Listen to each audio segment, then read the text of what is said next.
Olá, amigo, olá, amiga, seja bem-vindo mais uma vez. Esse aqui é o nosso podcast Nossas Letras e Algo Mais. É um prazer recebê-lo. A gente está estudando a temática do Êxodo, é a lição de número 3 deste ano já. A gente está chegando no finalzinho do ano, né? Nós estamos aí em julho, agosto e setembro, o terceiro trimestre. Nós vamos estudar um pouquinho do Êxodo e a lição que nós estamos é a lição de número 3, que fala a respeito de um começo difícil. O verso-chave da lição diz assim: depois Moisés e Arão foram e disseram a Faraó: assim diz o Senhor, Deus de Israel, deixa o meu povo ir para que me celebre uma festa no deserto. Faraó respondeu assim: quem é o Senhor para que eu ouça a sua voz e deixe Israel ir? Não conheço o Senhor e não vou deixar Israel ir. Essa é uma semana que a gente vai ver sobre um começo difícil, onde o povo de Deus teve muita dificuldade para conseguir sair da escravidão do Egito, sair dos trabalhos pesados do Egito. A gente vai ver como foi que Deus guiou, como foi que Deus manteve, como foi que Deus resgatou. Fica conosco, esse é o nosso podcast.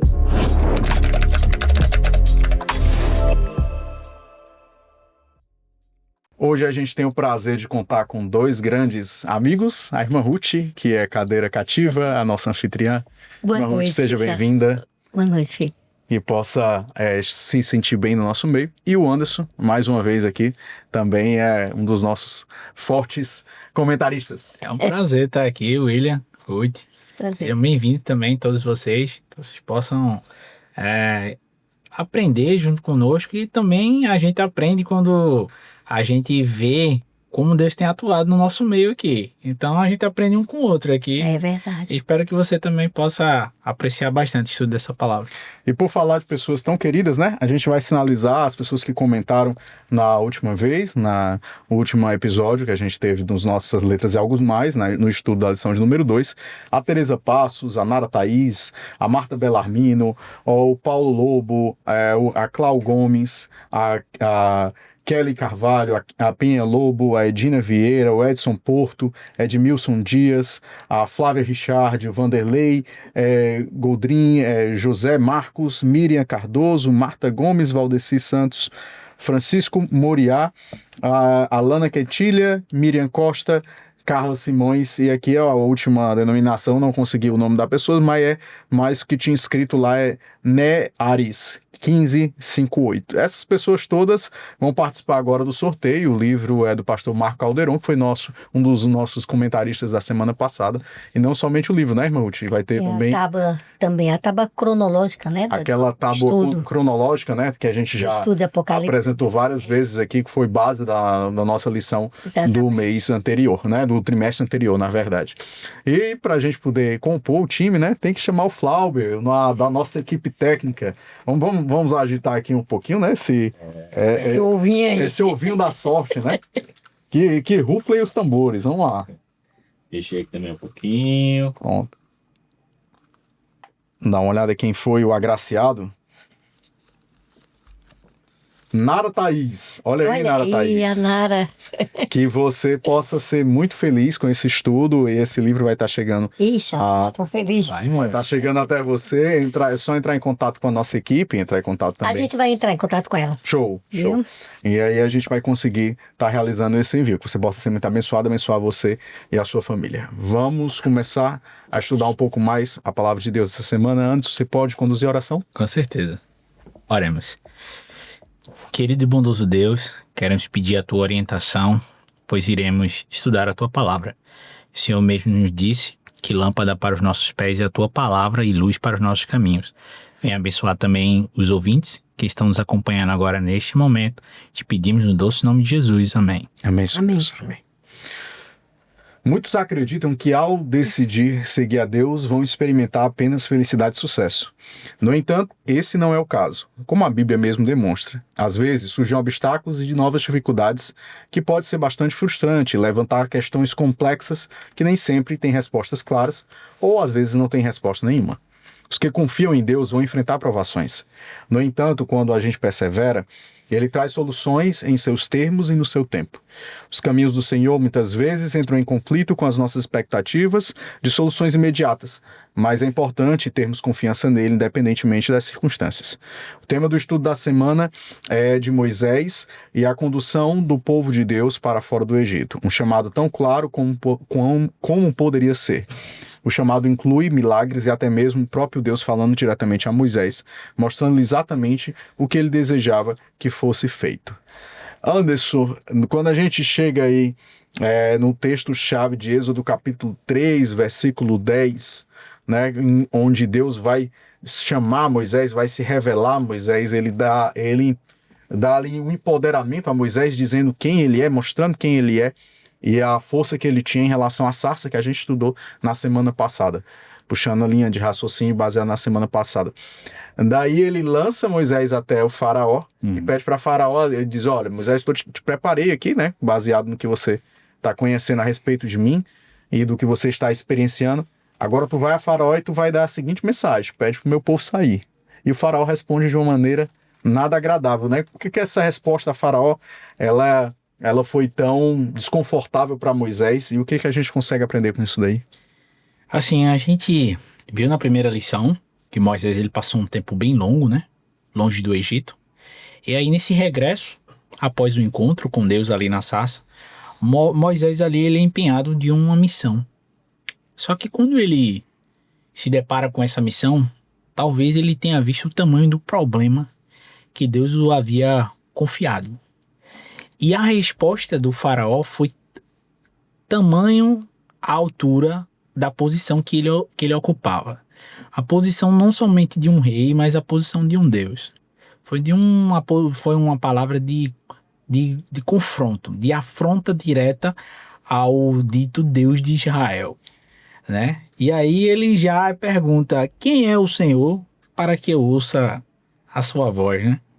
Para ir que eu deixe o povo ir. Então você vê que tem duas questões muito importantes aí. A primeira é de afronta, de dizer, olha, quem é o Senhor? Né? E a segunda é, ele podia me pedir qualquer coisa, mas ele está pedindo para que eu deixe o povo ir. Né? Então, essa expressão, né, quando a gente vê aí, a gente vai ver um pouquinho mais na frente, que Deus, ele não revelou o seu nome para Abraão, Isaac e Jacó, mas para Moisés ele se revela, né? Um dos seus nomes, né? São 4 letras, né? No hebraico, pode ter algumas formas de pronunciar, mas aí quando ele fala assim, ó, Yavé, né? Ou Javé, mas não tinha o J, enfim.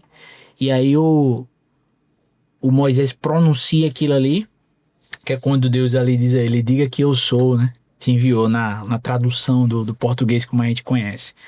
Mas quando esse nome do Deus, né? Do povo de Israel é pronunciado, o faraó ali, ele mostra claramente que ele está dizendo assim, ó, os meus deuses eu conheço, né? E não é o foco aqui do estudo, é sobre as pragas. Mas a gente vai ver também ao decorrer aí dos próximos capítulos, que tudo que foi feito sobre o caimento das pragas e tudo mais ali, foi uma questão ali, vamos dizer, entre divindades.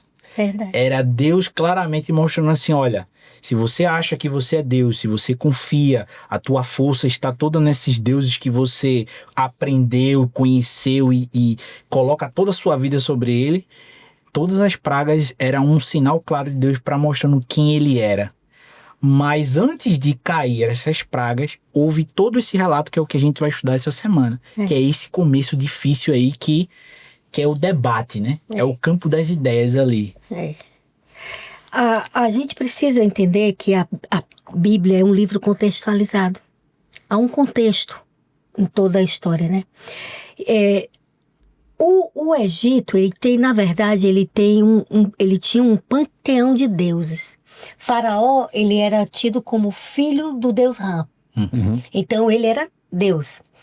Esse livro aqui, eu vou pedir permissão a vocês, só para eu ler esse parágrafo aqui, é a Bíblia e o Antigo Egito, certo? Do Rodrigo Silva e o William Cardoso.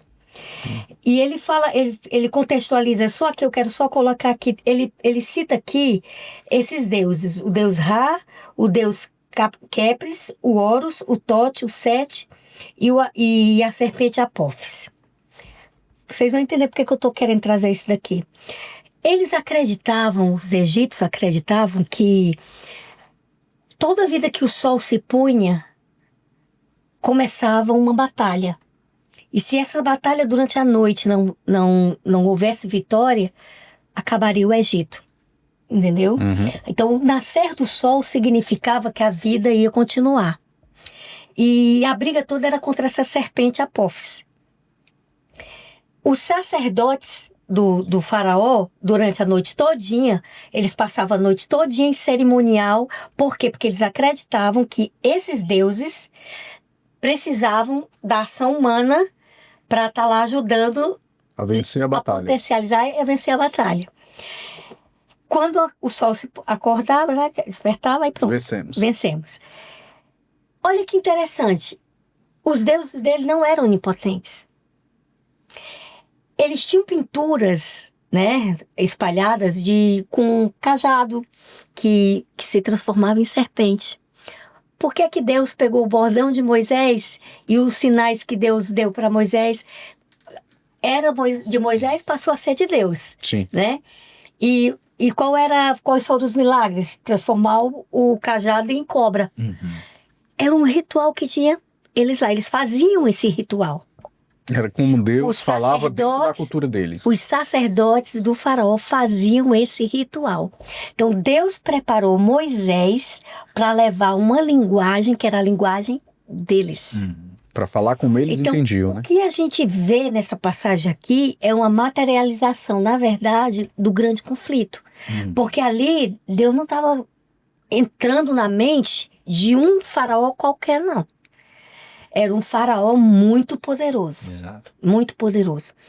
E quando Deus chega para Moisés e manda, né? Ele diz uma coisa em Êxodo 3, acho que 19. Ele diz, ele não libertará a não ser com o braço forte. Com o meu braço forte, ele resistirá, Então, né? Deus Diz isso? previu para Moisés que ele ia ter dificuldade. E Moisés não foi na ilusão, não. Deus disse, ele só vai liberar através do braço forte. Qual era a intenção de Deus? Trabalhar todo mundo. Trabalhar o faraó, trabalhar os Moisés sacerdotes, trabalhar Moisés, e o povo. a própria liderança, porque Deus sabia até que o próprio povo ia resistir sair Sim. do Egito. Claro. Então nós temos realmente assim um palco, sabe? Muito rico de Acontecimentos. de acontecimentos, entendeu? É um capítulo, né, de certa forma curto, mas traz muita informação pra gente, sabe? Porque a própria resistência, como resistir, deixar de ser escravo, né? Se aquilo que você nasceu fazendo e só sabe fazer E são teoricamente. 400 anos, praticamente 400 anos de escravidão. Esse povo testemunhou. No meio daquela multidão toda de gerações que nascia, haviam aqueles que esqueciam o que Abraão tinha ensinado, o que, né, Jacó tinha ensinado, mas havia aqueles que se guardavam firme. E era esse que clamava e pedia a Deus a intervenção para Que é libertar. justificado no texto mais na frente, que Deus disse que ouviu os gemidos. E ouviu os gemidos. Então havia um povo que tentava se preservar Como há na hoje. aliança. Né? Pois é, como há hoje. Né, como há hoje. Mas havia um povo que aprendeu a amar o Egito. Então, Faraó e os egípcios, eles deveriam sim ter testemunhado o testemunho do povo de Deus. Então, Deus teve que trabalhar com todo esse grupo de pessoas ao mesmo tempo. Enquanto estava libertando Israel, estava também libertando outros povos, que ali não só existia escravos hebreus. Ali tinha várias nações. Quando diz que eles saíram do Egito, saiu uma multidão, Levaram outras nações. outras nações com eles, né? Que deram muito trabalho também, Exatamente. E você vai ver mais na frente, deram muito trabalho. né? O interessante desse texto, da resposta de Faraó, né? Que eu tô cortando um pouquinho, que está em Êxodo capítulo 5, versículo 1 e versículo 2. Eu já li no começo do nosso estudo, mas cortando uma parte específica do texto, diz assim, que Faraó responde, quem é o Senhor para que eu ouça a sua voz e deixe Israel ir? não conheço o Senhor e não deixarei Israel ir. Isso é de uma forma geral, você vê a questão do confronto, né? Como o Anderson já citou, mas se a gente colocar de uma forma individual, a Faraó estava respondendo assim: Deus é que sou eu, Exatamente. outro não conheço. Não conheço. Não Então, tem outra que não tem espaço para Pois é, eu Deus. tentei traduzir aqui a frase dele de uma forma mais ocidental. Porque se conhecer aí não é o conhecer do que tinha desconhecimento, não. É o conhecer mesmo do se relacionar. Exato. Né? Do se relacionar e do aceitar. E do aceitar. Do aceitar, então. Deus é que sou eu, outro não conheço. E outra, né, William? Já imaginou? Eles subjugavam durante 400 anos aquele povo ali. Exatamente. Aí esse povinho vem agora me dizer, né? E a cultura deles é que naquela época, que se uma nação subjugava a outra, o Deus daquela nação era superior a outra. Exatamente. Então, de repente, esse Deus de escravo tá querendo dizer que tá me dando ordem, tá querendo me dar ordem. Quem é ele aí, né? E foi um deboche, na verdade, né? E isso, um confronto, uma afronta, um deboche. Eu queria colocar essa frase de Faraó para minha vida. Porque em quantos momentos Deus diz assim diz o Senhor, e eu como pessoa diz assim, não, Deus, eu não sei quem é esse Deus, eu não vou ouvir a voz dele. Por que eu tenho que respeitar ele? Por que eu tenho que guardar esse mandamento? Por que eu tenho que fazer a tua vontade? Por que eu tenho que fazer a tua vontade? Deus aqui sou eu. Outro eu não conheço. Então, quando eu li esse texto, eu coloquei também para o âmbito individual. Há o âmbito coletivo, da circunstância total, do contexto, como a gente já colocou, mas em vários aspectos nós agimos como Faraó de dizer, esse Deus eu não vou obedecer. E outra coisa essa voz eu não vou ouvir. E outra coisa interessante, assim, que eu acho que é um dos temas centrais, assim, um dos pontos, né, centrais da lição dessa semana, que quando ela coloca, assim, um começo difícil, né? Essa questão de, por exemplo, que a irmã Ruth citou, que Moisés ele já sabia que o faraó só liberaria com mão forte, né? Que Deus já tinha falado isso, mas ele não especificou exatamente tudo que Moisés iria enfrentar, de rejeição do povo, de palavras duras do faraó, né? E da forma como ele presenciou os açoites também que o povo dele estava. Isso tudo mexe com o psicológico do mensageiro. Porque ele sabia da missão, mas ele não sabia tudo que ele iria enfrentar. E você vê que, por exemplo, foram 10 pragas que caíram no Egito, mas em nenhum momento antes de cair as 10, Deus disse, olha, vou fazer cair 10, para que o coração dele se acalmasse. Ó, já está na quinta, falta mais 5. Deus vai se revelando gradativamente. E as pragas vão chegando, quando a gente for estudar aproximando, a gente vai ver que elas vão se aproximando, à medida que elas vão se tornando mais graves, elas vão se aproximando cada vez mais do próprio faraó. Que a intenção é atingir eles, né? Atingir ele. Então é por isso que a lição fala que o começo foi difícil, mas para todo mundo ali. Foi difícil pro faraó, pro povo, mas para Moisés ali, que estava incumbido daquela missão. Agora eu vou dizer uma coisa para vocês. Teve momentos aqui que ele se questionou fortemente. Claro, Se a gente for fazer assim uma reflexão assim, a gente vê que nunca foi fácil para ninguém. Exato. Você vai olhar a situação de Isaías, cerrada ao meio, você vai olhar Jeremias, os próprios discípulos, né, a maneira como eles morreram e tudo. O próprio Elias, ele navegou entre a coragem de sozinho enfrentar 400 profetas, né? E a tristeza. De se sentir também sozinho. Se sentir sozinho. Desamparado por Deus. Então, é a nossa natureza, sabe? Depois daquela vitória, ele talvez ficou com a experiência. Eu já ganhei, aí vem um decreto mais forte do que ele. Mais forte. Então, assim, eu fico pensando assim, né? Deus, ele tem condição de resolver a coisa. Porque, na verdade, tudo é resolvido por ele mesmo. Sim. A ação é dele. Sim. Moisés era só o mensageiro, mas a ação era de Deus. O bordão, o milagre, o agir era de Deus, né? Aí ele tem que lidar com um Arão, que com pouco tempo estava lá coisando umas joias lá e confeccionando um Deus, né? Lidando com a própria fragilidade inicial de Moisés. A própria liderança, né? Talvez ali aqueles anciãos e tudo lá do povo hebreu e tudo. Aí eu fui pensando assim, olha, Deus é muito extraordinário. É muito extraordinário. Porque ele tem a capacidade, a possibilidade de resolver tudo, mas ele quer incluir o ser humano. Para que participe. Para que participe e entenda. cresça. E cresça. Ele quer que a gente cresça. Então Deus não está preocupado em nos condenar, em nos julgar, em nos punir por nossas quedas, por nossas fraquezas, nossos medos. Ele está preocupado ele quer que a gente cresça. Então ele nos bota mesmo na situação difícil. Uma coisa interessante também, que a irmã citou e que você vê que Faraó, ele faz essa tentativa, né, de mostrar ao povo, né? Como a irmã falou assim, Deus ele permite que o povo passe por uma situação difícil ali, mas veja como o Faraó ele foi astuto, né? A gente acabou de falar, o William aqui dizendo que ele disse, olha, quem é o Deus aqui sou eu, em outras palavras, né? Uhum. E como é que ele mostra isso? Quando ele diz assim, eu vou mostrar que vocês dependem, de quem é que vocês dependem? Tira a palha dele. Tira a palha e eu vou mostrar a vocês de quem que vocês dependem, se esse Deus de vocês aí, o Senhor, né? Ou se é de mim. Então, quando ele faz isso, que ele deu a ordem aos feitores do povo e aos seus capatazes para tornar a vida Mais difícil. mais difícil, ele estava querendo dizer o seguinte, vamos ver se vocês vão ter o mesmo resultado sem mim. Vocês dependem de mim.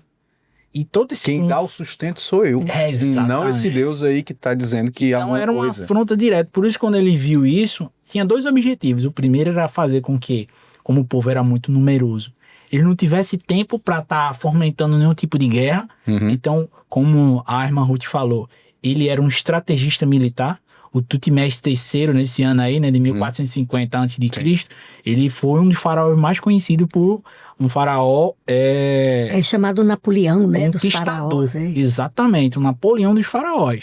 Então, ele, militarmente, ele era estratégico. Então, quando ele faz isso, tem a questão estratégica militar, mas também tem a questão da afronta, a questão da divindade. Então, tem esses dois objetivos. E aí, fazendo com que o povo se voltasse contra Moisés também. Porque automaticamente, quando você Exatamente. divide para conquistar, são estratégias militares. Uhum. E aí ele incita mais ódio, tira a palha que era utilizada ali como uma estrutura para fazer os tijolos. Exato. E pede a mesma quantidade de tijolo. Isso. O povo não consegue cumprir, e aí os capatazes ali, os oficiais hebreus, são espancados na frente do povo como uma resposta aí já de agressão física ao que não foi conseguido coagir, né? Ao que não foi conseguido fazer. E aí você já vai ter uma discórdia e uma desarticulação interna, porque o povo vai se voltar para Moisés e vai dizer assim, olha aí, tu disse que Deus era maravilhoso, Deus era bom, tem mão forte, vai tirar a gente? Tá aí a mão forte dele. A mão forte, quem tá levando é nós, é pancada. Verdade. Nas costas. O texto de Êxodo capítulo 3, verso 19, como a irmã Ruth diz, eu sei que o rei do Egito não os deixará ir, a não ser pela minha poderosa mão, se a minha poderosa mão o forçar. Então, ia sair com mão forte, essa mão forte tinha que ser a mão de Deus. De Deus. Exato. Agora você imagina estar no lugar desses homens que confrontaram Moisés e Arão, né? Que chegaram para poder dizer por que as palavras dele, apesar de serem tão duras, é fácil da gente entender. Né? Eles chegar e dizer assim, olha aí, Deus parece que está desamparando a gente, eu acho que Deus tem que julgar vocês. Deus que tome conta de vocês, porque Antes de Moisés... a gente está só fracassando. Antes de Moisés se apresentar a Faraó, ele se apresentou primeiro aos anciãos e ao povo. E ele repassou todos os milagres que Deus tinha feito. Aquele povo creu. Eles creram. Chegou a nossa hora, nós vamos, né? A gente vai Agora ser liberta, agora vai. Aí, de repente, vem a decepção, né? A gente não cabe julgamento mesmo não, sabe? Porque a turma tá escrava, a turma tá ali explorada, a turma tá ali há 400 anos presa, sabendo da promessa que tinha. Existe uma promessa de uma terra prometida e tudo, né? E um clamor de tantas gerações, eles viram o avô morrer, o pai morrer, né? Bisavô morrer e nada dessa promessa se cumprir. Então, assim, não cabe julgamento. Não cabe julgamento. A gente faria o mesmo. A gente faria o mesmo. A gente faria o mesmo. Vacilaria mesmo, na Nos dúvida. nossos dias atuais, cabe essa mesma circunstância? Né? A gente também tá aí julgando que Por isso Deus, que eu acho, que sabe, Deus assim, meio que esqueceu. Por isso que eu acho assim que a gente precisa amadurecer muito espiritualmente, sabe? A gente ainda precisa crescer muito espiritualmente para estar ainda na firmeza daquele povo que vai passar o que vai passar antes da volta de Jesus. Porque se briga por tão pouca coisa, se disputa por tão pouca coisa, Por palha. e não é pelo evangelho.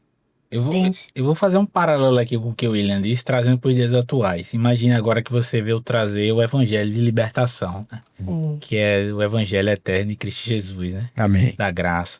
E aí você prega para uma pessoa e essa pessoa aceita isso e de repente a vida dela se torna de alguma forma pior. Imagina agora você nessa situação. Pior, Moisés. separa da esposa, perde o emprego por causa do sábado, fica sem dinheiro, que antes tinha dinheiro para fazer as coisas, aí fica sem dinheiro. Como é que E você... quando vai pra igreja ainda leva piada. Montei o cenário pra você. Ela chega pra você agora. Aí ela te pergunta, você E veio... às vezes piora mesmo, viu? Pior demais. Você veio me trazer a paz que excede todo entendimento, né? Que seria 70 vezes, né? Uhum. A Bíblia fala de Jesus, você vai ser feliz aqui na terra, ainda tem no porvir e tal, Sim. mas eu só tô enfrentando perseguição em casa, no meu trabalho, aonde eu vou, né? Será que Deus me ama mesmo? Quando a pessoa fala uma pergunta dessa pra você. E aí? Olha, eu acho que a base assim, para você não cair na descrença, é você realmente saber quem é Deus de verdade. Exatamente. Eu vou, acho que dá para eu contar só uma experiênciazinha aqui, né? Quando eu fazia faculdade, tinha uma disciplina que se chamava Direito e Legislação Social. E ela era dada por um juiz. E esse juiz, ele morava no interior. Então, ele só vinha no sábado para dar essa disciplina aqui em Fortaleza. Aí, olha o meu drama. Era uma disciplina de 2 créditos, só tinha no sábado. Então, todo semestre eu me matriculava. Aí, eu te trancava, porque só dava no sábado. Todo semestre eu falava com esse juiz. Pedia a ele, para ele, pelo menos esse semestre, tentar dar numa sexta-feira para que eu pudesse fazer. E ele, não. Foram 4 anos de faculdade nesse sofrimento. E eu dizia, Senhor, eu não... Olha, se o Senhor está querendo me testar, não adianta, eu perco minha formatura, eu não vou ceder, né? Eu dizia.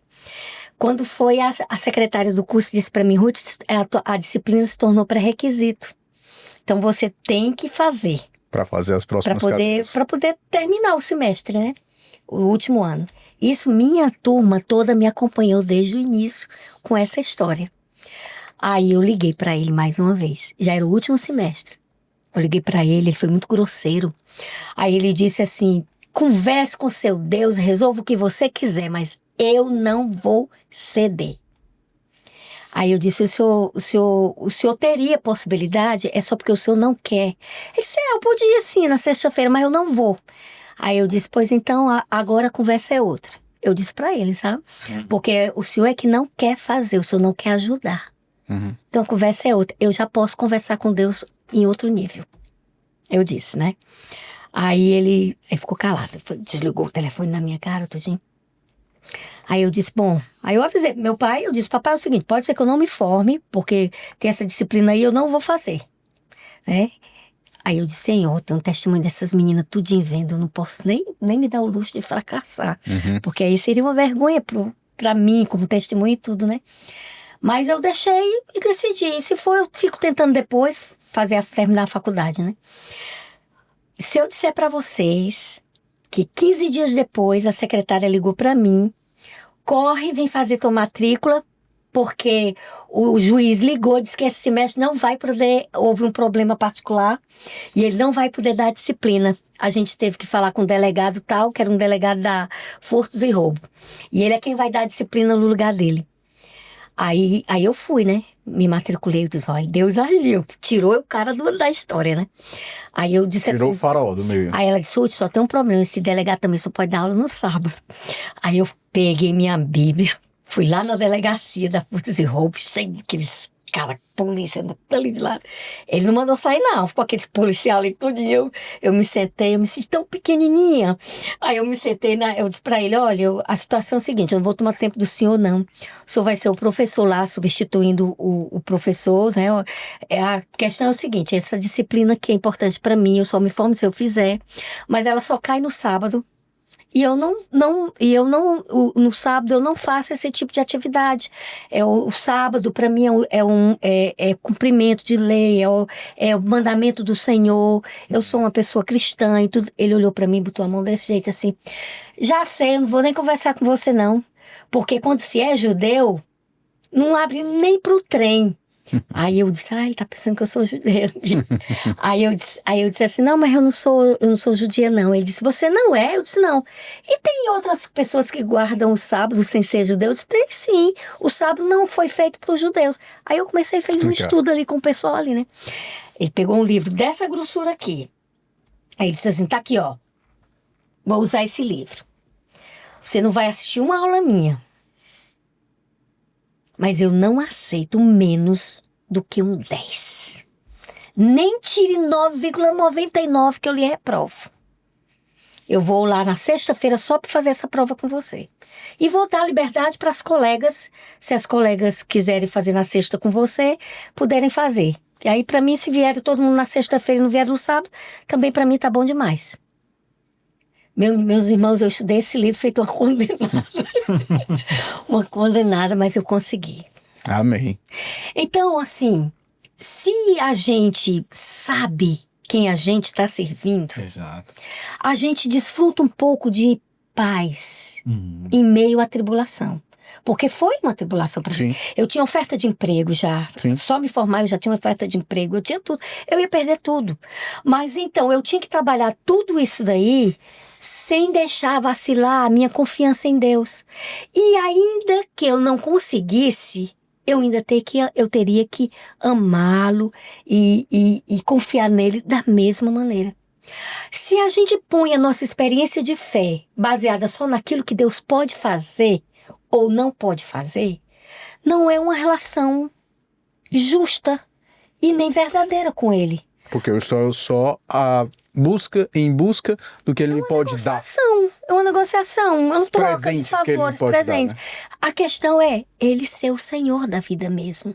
É por isso que quando o Faraó diz, ele diz assim, quem é esse Senhor? Pois é. Quem é esse Deus, né? Porque Senhor, e eu só tenho eu mesmo, né? E assim, ó, o relato da irmã Ruth, ele é bonito porque mostra, assim, uma questão em que ela testemunhou, né, através da fé que ela possuía e possui, para pessoas ali que não tinham o conhecimento sobre Deus, sobre a sua vontade, como ela tinha através das Escrituras. E você percebe também no relato de Moisés uma característica parecida com a atitude da irmã Ruth, que é no seguinte, assim, né? Moisés, mediante a tudo que ele estava enfrentando, ele continuou fazendo o que Deus tinha pedido para ele. Exatamente. Moisés ficou desanimado. Tá aqui em Êxodo 5, 22 e 23, diz que Moisés ficou descontente com Deus. Deus aceita a tua frustração pelo que você está passando. E aceita. Deus aceita a tua murmuração como aceitou a murmuração do povo quando murmurou. Porém, o que Deus quer para a minha vida e para a sua vida é que a gente continue. Porque no final, quem te prometeu não foi homem. Foi o Senhor. Ele diz, eu sou o Senhor, não sou homem para que minta.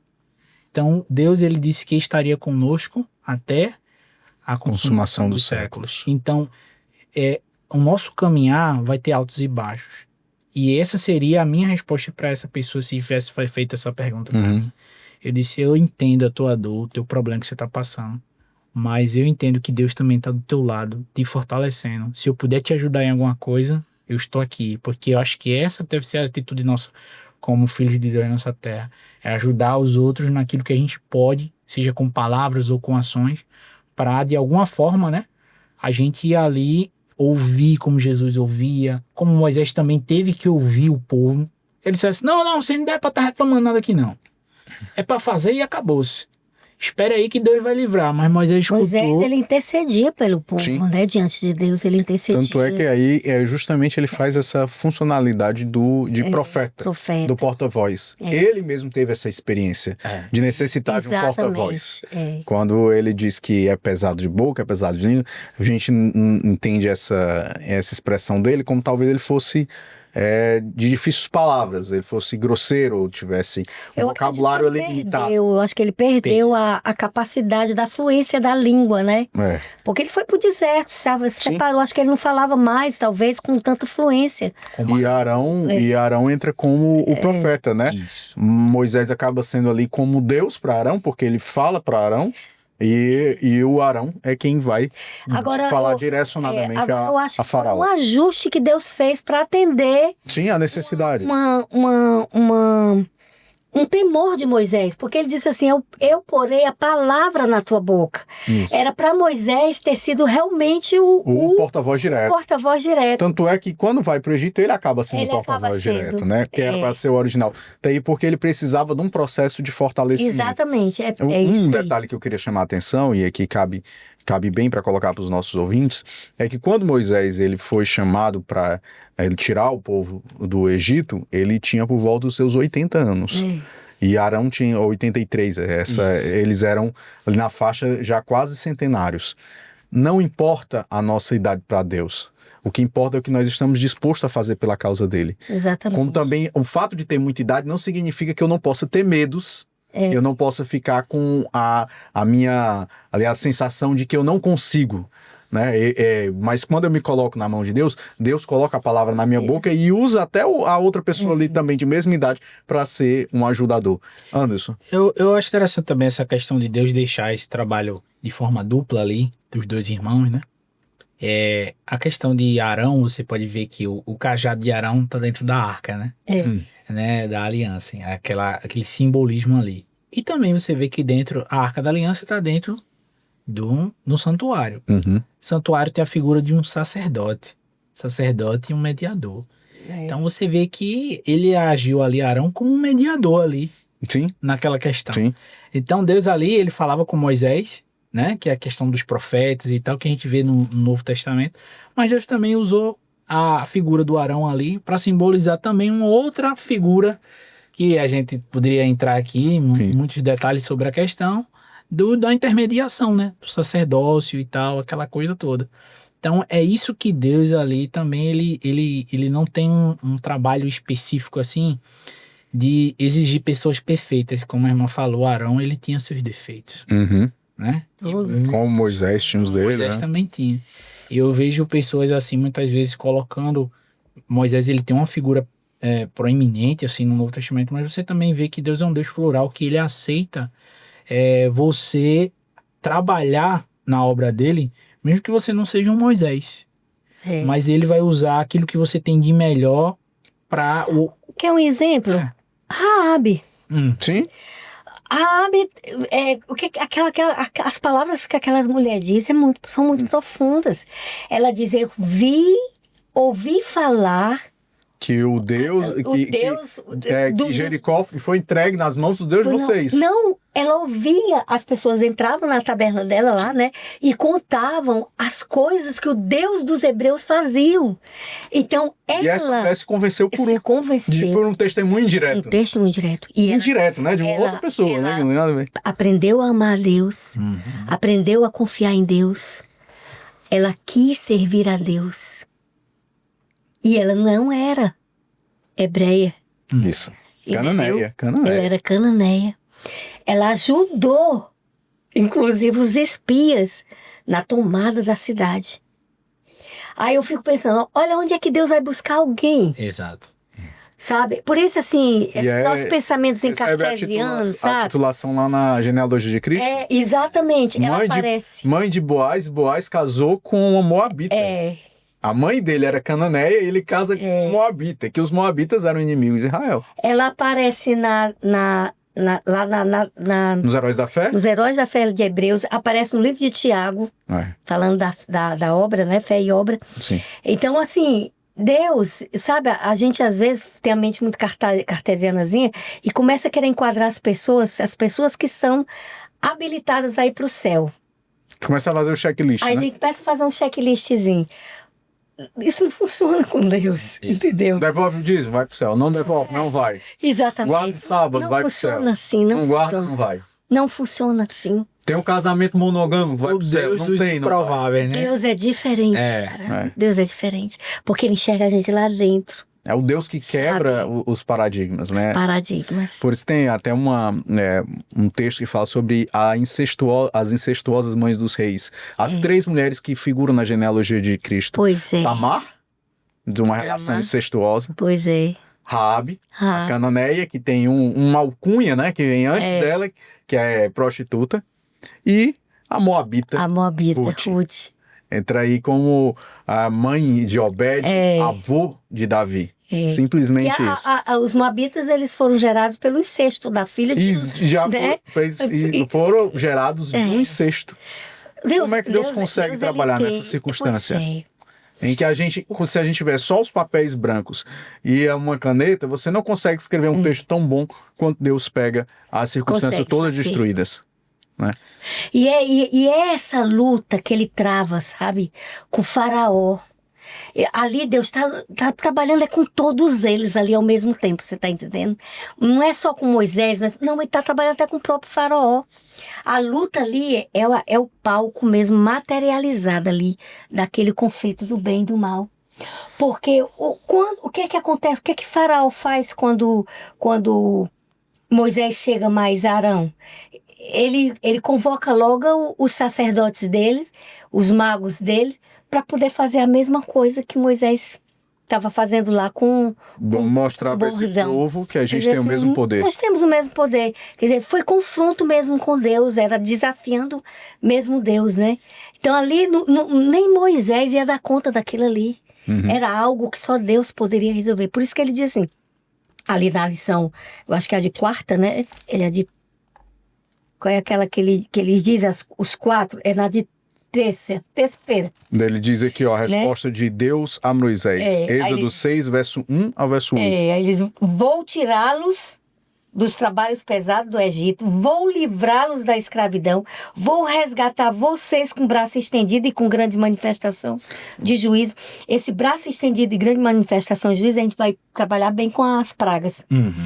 Eu os tomarei por meu povo e serei o seu Deus. Quer dizer, são 4 ações que Deus garante. Sou eu Quem quem faz? vou fazer.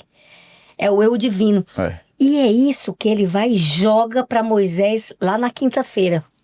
Quando ele chega para Moisés, diz assim, você volta lá, vá com autoridade. Porque Aí ele quem vai diz fazer assim, sou eu. como Deus, vá como Deus sobre Faraó. Porque ele vai com o quê? Você está com o meu bordão. Sim. Você está com os milagres que eu permiti que você fizesse. Aí Deus começa a trabalhar nele, em Moisés, essa questão. A questão não é você ter habilidade para falar. A questão não é você ter condições de enfrentar. A questão é eu agir através de você. Isso me lembra muito da meritocracia quando a gente estuda a respeito de Cristo. Não é o que eu faço ou deixo de fazer que faz com que Deus me ame Exatamente. mais ou menos, ou que Ele me aceite mais ou menos, mas é o que Cristo fez. Os méritos são dele. É por isso que o sermão que foi mais ofensivo de Jesus é o sermão da graça.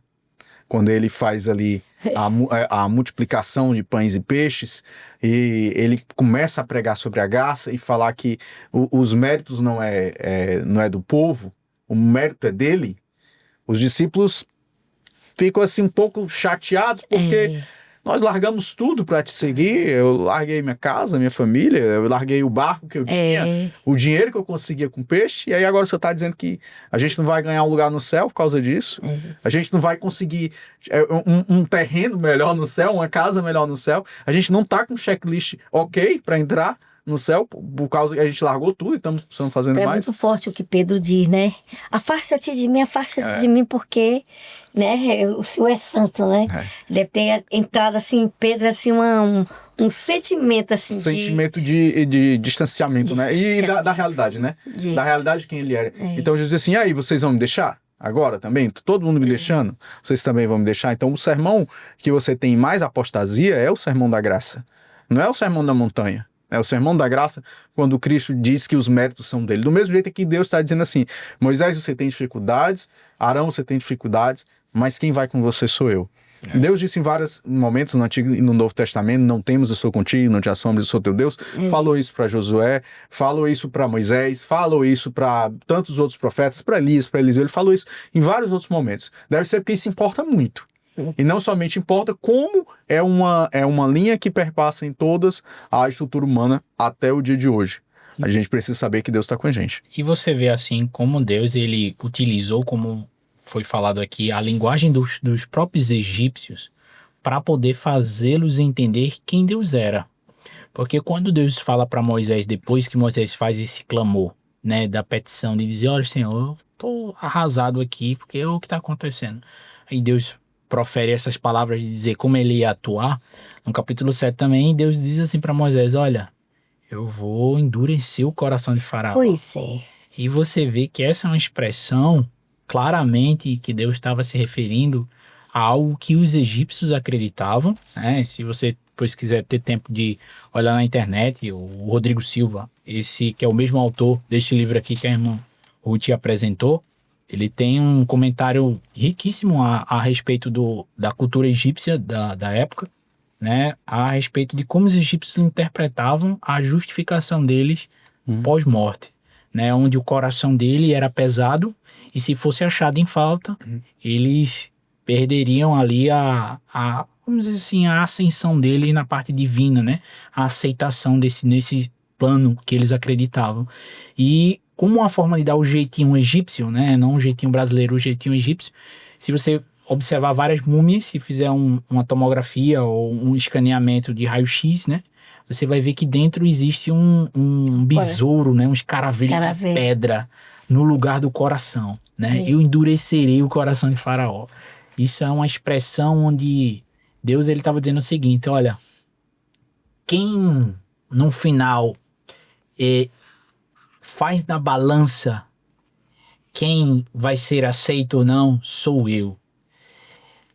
O coração tá de pedra significava o fim da vida para um faraó. E quem determinava isso não seria o faraó, seria o Senhor dos Exércitos. Então ele está mostrando que ele tem mais poder do que o Deus que ele acha que é, o faraó, né? É. Ou seja, o Deus deles, ele é mais poderoso que o faraó. Exato. E que eles clamavam, né? Tinha as inscrições com o nome do Deus dele atrás dessa pedra no lugar do coração, porque eles acreditavam que o nome do Deus dele e esse coração, porque o coração era o único órgão que era colocado. Porque o coração, quando fosse pesado pelo Deus, a deusa lá na balança, o tote que pesava nas imagens dos egípcios era o tote que pesava. Se fosse o coração, iria falar todos os pecados dele. Então, para que o coração de carne não falasse, eles colocavam um coração de pedra. E aí você vê... Por isso que ele diz, na Bíblia diz, não diz um coração de pedra, né? Um coração de carne. Exatamente. E Deus diz: eu vou tirar o teu coração de pedra e vou colocar um coração de carne. E é justamente isso que Jesus veio trazer para a nossa vida. Ele veio trazer paz. Essa paz que excede todo entendimento, porque estamos sobre a graça dele maravilhosa e que a gente não precisa temer o julgamento, né? Tanto que Faraó, ele tinha essas dúvidas, esses medos, esses receios, mas ele não sabia quem verdadeiramente era o Criador. E é o Criador que determina, né, quem é justo e quem não é, quem vai ser salvo e quem não é. Não os deuses que ele acreditava que o salvariam, né? Então, Deus usou uma pessoa que já tinha o coração endurecido, vale salientar isso, e ele somente confirmou de uma forma mais forte ainda aquilo que já havia no coração de Faraó. Entendeu? Eu posso dizer assim, para finalizar essa parte. O mesmo barro, né? Que fica mole, né? Com a água. Endurecido com o sol. É endurecido com o sol. Então, na presença aí do grande Deus, dos seus feitos, né, poderosos que foi feito no meio do povo do Egito, o coração do faraó cada vez mais se tornou endurecido. Fantástico, fantástico. A gente falou da visão em relação ao faraó, falou da visão em relação a Moisés, mas o povo também respondeu de uma forma bem resistente, né? Houve resistência. Êxodo capítulo 6, versículo 9 a 13, diz que quando Moisés foi falar ao povo, eles não lhe deram mais ouvidos, por causa da grande angústia e da cruel escravidão que estavam sofrendo. Então o Senhor ordenou a Moisés: vá dizer a Faraó, rei do Egito, que deixe os israelitas saírem do país. Moisés, porém, disse na presença do Senhor: se os israelitas não me escutam, como Faraó vai me escutar? Ainda mais que eu não sei nem falar. Mas o Senhor ordenou a Moisés e Arão que dissessem aos israelitas e a Faraó, rei do Egito, e tinha ordem para tirar do Egito os israelitas. Aqui algo interessante, porque se você perceber, há uma vontade que é soberana sobre todas as outras. Moisés, já de forma clara, demonstra resistência e decepção não só consigo, mas com a própria mensagem que ele tinha que levar. Porque ele recebeu resistência do faraó, do primeiro ouvinte, do público que ele precisava tirar, e da parte dele ele tinha uma resistência interna, que era a dificuldade de se comunicar. Então ele tinha resistência por todos os lados. O começo era difícil, era pedras por todos os lados. Mas Deus fala de forma clara, como se não percebesse o problema. Ele diz assim: não, eu estou entendendo o que você está dizendo, mas aí você não está entendendo quem está te mandando. Exatamente. Eu estou dizendo para você que vá lá e diga que eu estou mandando o povo sair. Não é outra pessoa não, quem está mandando o povo sair sou eu. Aí eu lembro lá de Jó. Eu vou para Jó, que tem capítulo 1, capítulo 2, todo mundo conhece a história de Jó. E aí tem o capítulo 42, onde Jó diz assim: antes eu te conhecia. De ouvir? Eu pensava que te conhecia. Pensava que eu te conhecia só de ouvir, mas agora os meus olhos eles te veem. Houve um apoderamento, uma experiência ainda mais alargada e mais profunda com Deus do que ele tinha passado. O que possibilitou? Foi a dificuldade. Foi a dificuldade. Então acho que é por isso que Deus, na sua graça e misericórdia, ele permite que a dificuldade venha sobre nós.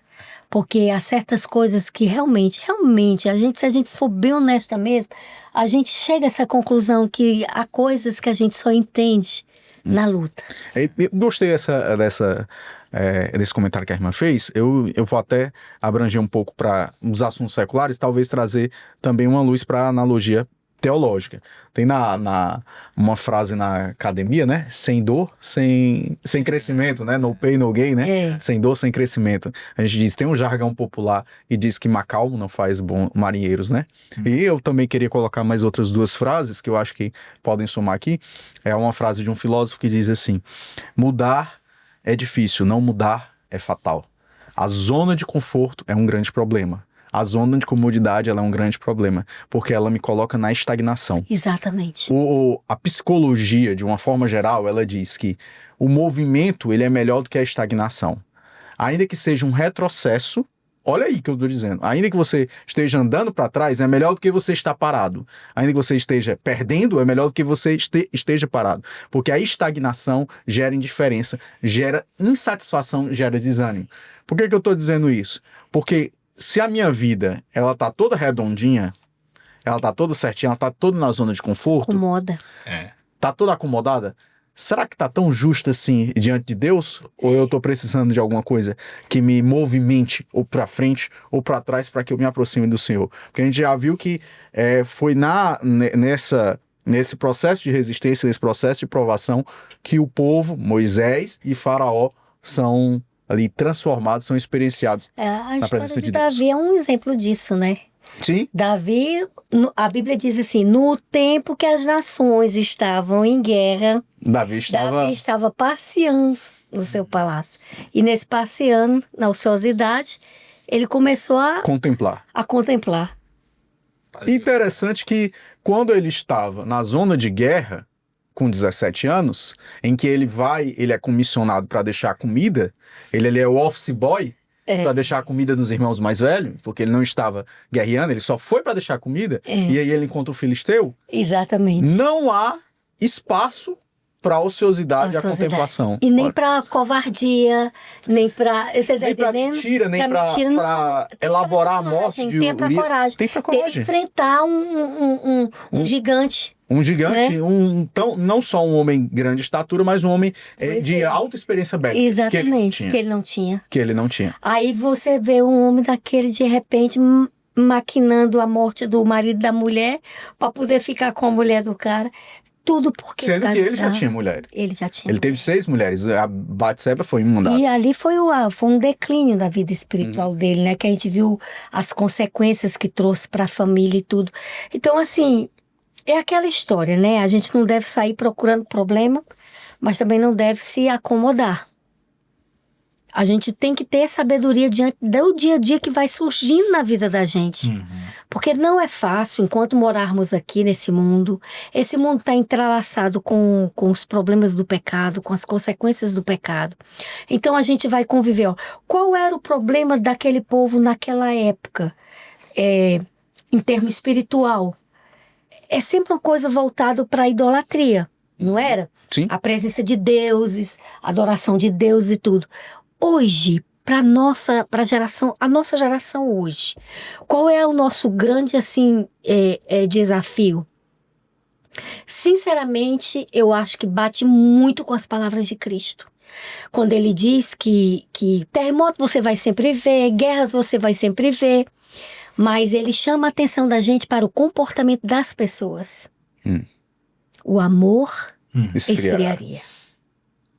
Isso. Então, hoje, com o que é que você está convivendo hoje? É a morte do amor. E ela está em todo canto, essa morte. Ela está dentro das igrejas. Ela está dentro das famílias. Entendeu? Coisas conjugal, absurdas, de mães matando bebezinhos, pais matando... Entendeu? A coisa assim que você diz assim... É fora da capacidade lógica, humana. não tem lógica. Você diz, pra que uma dor e uma violência assim tão gratuita, tão sem sentido desse jeito? É porque realmente está morrendo o amor. Então, nós estamos, o nosso E grande o amor, problema né? é A esse. Bíblia diz quem é o amor, né? Tem um nome, o amor tem nome, tem titulação, né? E esse Exatamente. esfriamento do amor, ele se dá nas duas categorias, né? Horizontal, Exatamente. 2 planos, vamos dizer assim, horizontal e vertical. Porque alcança Deus. Porque a falta de amor para com Deus faz com que, se me amares, guardareis meus mandamentos. Então você vê uma negação aos estatutos, às ordenanças que Deus deixou, né? A autoridade da palavra. Questionando a obediência à palavra, questionando os preceitos que Deus deixou, e também para com o semelhante. Porque você vê as pessoas, o que Satanás hoje mais tem trabalhado é roubar o tempo das pessoas. Se você não tem tempo, como é que tu vai demonstrar amor? Então, hoje a gente tá numa geração que, assim, eu sempre vi, né, algumas vezes eu comentando com pessoas sobre essa questão, e as pessoas falam assim, mas sempre teve gente ruim, sempre jogou gente no fogo, botou os filhos pra idolatria e tal, e teve guerras, e teve isso, teve aquilo e tal. Eu falei, tudo bem, mas essa questão que a irmã citou, da questão do amor, Tá muito forte, gente. é que as pessoas têm cada vez mais se isolado de uma forma a viver vidas completamente sem objetivo de amar nada e nem ninguém, a não ser a si mesmo. Isso é uma característica clara. A gente vê isso até nas geraçõezinhas das crianças. Você observa o comportamento das crianças, entendeu? A tendência a não respeitar a autoridade, sabe? A tendência a soberba, entendeu? Desafiador. A desafiador. Você vê isso nas crianças, entendeu? Realmente a natureza humana, ela tá muito depravada. Olha, é interessante aqui O que... egoísmo tá muito forte, as pessoas estão vivendo muito para si. Ninguém está preocupado Quando o Anderson, ele fala a respeito do tempo, né? Uma das estratégias satânicas é a distração, né? a distração. Porque quando a gente está distraído, é mais fácil a gente se confundir. Exato. Quando você tem várias coisas para fazer, é capaz de você não conseguir fazer nenhuma delas bem feita. É por isso que quando a Bíblia fala assim, que com seus lábios me louvam, mas o seu coração, seu amor está longe. Longe de mim. Então a gente diz assim, mas a igreja nunca cresceu tanto, a igreja evangélica e o povo de Deus tem tanto crescido, a palavra de Deus nunca foi difundido tanto. Mas será que a gente muitas vezes não está fazendo com que pessoas simplesmente façam rituais, sigam procedimentos e métodos e técnicas e simplesmente não parem para entender que o fundamento principal que Deus deixou era de amá-lo sobre todas as coisas e ao próximo. Pregação do evangelho é uma forma de demonstrar amor. Então, o Jardim fala assim, eu não gosto muito dos cristãos porque vocês são muito proselitistas. Aí eu falei, não, a gente está simplesmente cumprindo uma ordenança que Deus deixou. E de pregar o evangelho. E isso pra gente é uma forma de demonstrar amor. Porque se eu te amo, eu vou querer falar dessa graça Que maravilhosa. você também alcance, né? Isso. A alegria da Sim. eternidade com Cristo. De conhecer a Cristo, né? Antes, na época que você usava carruagens, né, as pessoas pareciam ter mais tempo para conseguir fazer as coisas, para parar, para conseguir ler. Hoje a gente consegue se deslocar em segundos, a gente consegue as informações em segundos, a gente consegue fazer ligação, a gente tem chamada de vídeo, a gente aproxima países, aproxima tudo. O mundo é interligado, é globalizado. Mas falta meia hora para orar. Exatamente. Falta 15 minutos para falar do amor de Deus. Falta 5 minutos para tu prestar atenção no que o outro tem para te dizer. Então essa questão do tempo eu acho algo muito pertinente. Meus amigos, chegamos aí ao final do nosso estudo e eu vou fazer somente a leitura do texto base, porque eu acho que ele é o que fala mais alto ao coração. A gente estava falando sobre a questão da idolatria de outros deuses e a resposta do faraó foi: quem é o Senhor, para que eu ouça a sua voz e deixe Israel ir? Não conheço o Senhor, não vou deixar Israel ir embora. O que é que vocês têm mais para a gente finalizar? Você fala que eu vou fazer a oração final, né? Depois de um estudo maravilhoso desse, eu queria dizer, meu querido amigo, irmã, que está nos ouvindo, querido irmão, não importa o tamanho do desafio que você esteja enfrentando na tua família, no teu trabalho, saiba que o Senhor Deus é contigo. E aquilo que Ele te pediu, mesmo que não esteja parecendo fácil, continue. Porque Deus disse que o poder dEle se aperfeiçoa nas nossas fraquezas. Amém. Então que esse Deus ele possa se revelar cada vez mais na tua vida e que as pessoas ao teu redor também possam sentir o grandioso Deus a quem você serve. Amém, Senhor. E eu gostaria de compartilhar com vocês esse texto. A fé que é para a nossa salvação não é uma fé casual. Não é o mero assentimento do intelecto, é a crença arraigada no coração, que abraça Cristo como Salvador pessoal, com a certeza de que Ele pode salvar perfeitamente os que por Ele se achegam a Deus. Crer que Ele salve outros, mas não salvará a nós, não é fé genuína. Mas quando a pessoa se apoia em Cristo como a única esperança da salvação, então se manifesta a fé genuína. Essa fé leva seu possuidor a colocar em Cristo todas as afeições da alma. Seu entendimento fica sob o controle do Espírito Santo e seu caráter é moldado segundo a semelhança divina. Amém, Senhor. O Evangelho ele faz um convite para que a gente vá a Cristo do jeito como está. Cansado, oprimido, né? Sem esperança, triste, alegre, vitorioso, derrotado, pobre, rico, Sem saber falar. sadio, doente, sem saber falar ou sabendo falar. O que o Evangelho diz é apenas assim: vinde a mim, né? Porque é Ele quem faz o que precisa ser feito. A gente só precisa aprender a descansar nele. Então, o nosso desejo é que esses estudos que a gente faz possa trazer a paz de Cristo na sua vida. Que você, através da experiência, do contato com a palavra, você entenda sobre a importância da presença de Jesus na sua vida. Porque no dia que você experimentar Jesus, você não vai saber mais viver sem Ele. Amém, Senhor Deus. Não vai mais saber viver sem Ele. Vamos orar? Bondoso Jesus, muito obrigado, Pai querido, por esse momento. Muito obrigada pela Tua palavra, essa herança maravilhosa que o Senhor nos deixou. Queremos te agradecer por o Teu amor infinito, a Tua graça, Senhor, sem medida. Abençoa, Senhor, esse estúdio, abençoa os profissionais, abençoa o William, o Anderson, a mim, nossas famílias, a equipe do Nossas Letras.